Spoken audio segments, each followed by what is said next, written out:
나는 요셉입니다. 11형제들 중 11번째로 태어났고 아버지 야곱의 사랑을 받으며 자랐습니다. 아버지는 나에게 채색 옷을 입혀주셨고 나는 꿈을 꾸었습니다. 형들이 내게 절하는 꿈이었지요. 나는 그 꿈이 무슨 뜻인지 다 알지는 못했지만 그 꿈은 내 안에서 자라고 있었습니다. 그러나 형들은 나를 미워했습니다. 그들은 아버지의 사랑을 시기했고 나의 꿈을 비웃었습니다. 내 말이 거슬렸겠지요. 내가 꾸었던 꿈은 그들에게 교만으로 보였을 것입니다. 하지만 나는 그저 하나님이 내게 보여주신 것을 말했을 뿐이었습니다. 어느 날 아버지의 심부름으로 형들을 찾아 들판으로 갔을 때였습니다. 그들은 나를 붙잡아 구덩이에 던졌습니다. 그 어떤 말도 없이 그저 나를 없애버리고자 했습니다. 내 외침은 돌벽에 부딪혀 메아리 쳤고 그 누구도 대답하지 않았습니다. 그리고 얼마 후 나는 미디안 상인들에게 팔려 애굽으로 끌려갔습니다. 노예가 되었습니다.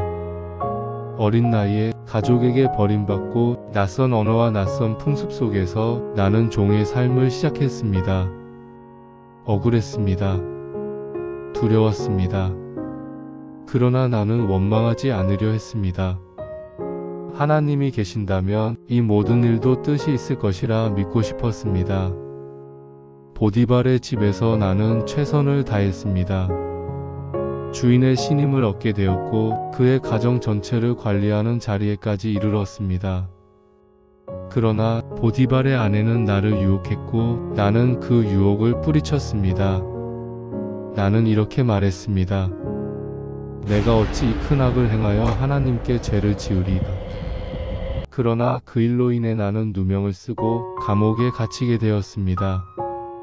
또다시 나는 억울함 속에 던져졌습니다. 이제는 종도 아니고 죄수가 되었습니다. 나는 밤마다 하늘을 바라보며 하나님께 묻곤 했습니다. 하나님, 저를 잊으신 것입니까? 감옥은 차갑고 어두웠으며 시간은 끝없이 늘어졌습니다. 나를 기억하는 사람은 아무도 없었습니다. 그러나 하나님은 나를 잊지 않으셨습니다. 감옥에서도 하나님은 나와 함께 하셨고 간수장의 신임을 얻게 하셨습니다. 그리고 바로의 술 맡은 관원과 떡 굽는 관원이 꿈을 꾸었을 때 나는 하나님께서 주시는 지혜로 그들의 꿈을 해석해 주었습니다. 그중 술 맡은 관원은 회복되었지만 나를 기억하지 않았습니다. 다시 시간은 흘렀고 나는 그 자리에 남겨져 있었습니다. 그러나 마침내 바로가 꿈을 꾸고 그 뜻을 알지 못하자 술 맡은 관원이 나를 기억했습니다. 나는 왕 앞에 섰고 하나님의 도우심으로 바로의 꿈을 해석했습니다. 하나님이 바로에게 평안한 대답을 하시리이다. 기근이 올 것을 예언하며 그에 대비해야 한다고 말했습니다. 그 일로 인해 나는 애굽의 총리 자리에 오르게 되었습니다. 노예였던 나, 죄수였던 내가 이제 애굽의 모든 땅을 관리하는 자가 되었습니다. 그러나 내 마음이 기뻤던 것은 권력이 아니라 하나님이 나를 기억하셨다는 그 사실 때문이었습니다.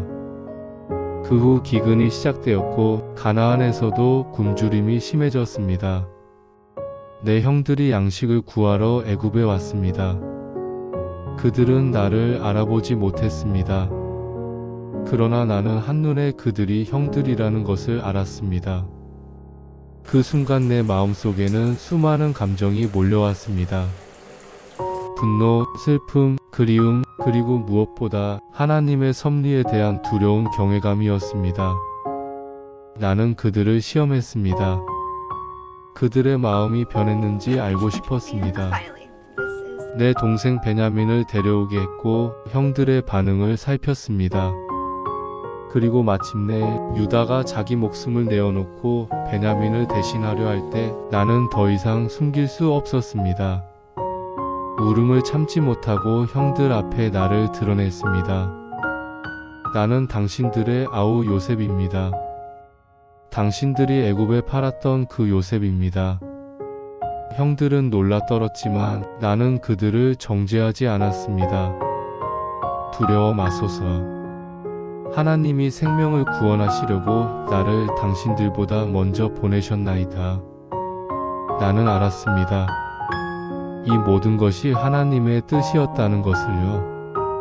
형들의 미움도, 종살이도, 감옥도, 이침도 그 모두가 하나님의 손 안에서 조각난 퍼즐처럼 맞춰지고 있었습니다. 하나님은 나를 통해 가족을 살리셨고 수많은 백성을 구하셨습니다. 나의 고난은 나만을 위한 것이 아니었습니다. 사랑하는 이여, 당신은 지금 어디에 계십니까? 버려졌다고 느끼십니까? 잊혔다고 느끼십니까? 억울한 상황 속에, 하나님의 침묵 속에 계십니까? 저도 그 자리에 있었습니다. 그러나 하나님의 침묵은 부재가 아니었습니다. 그분은 일하고 계셨습니다.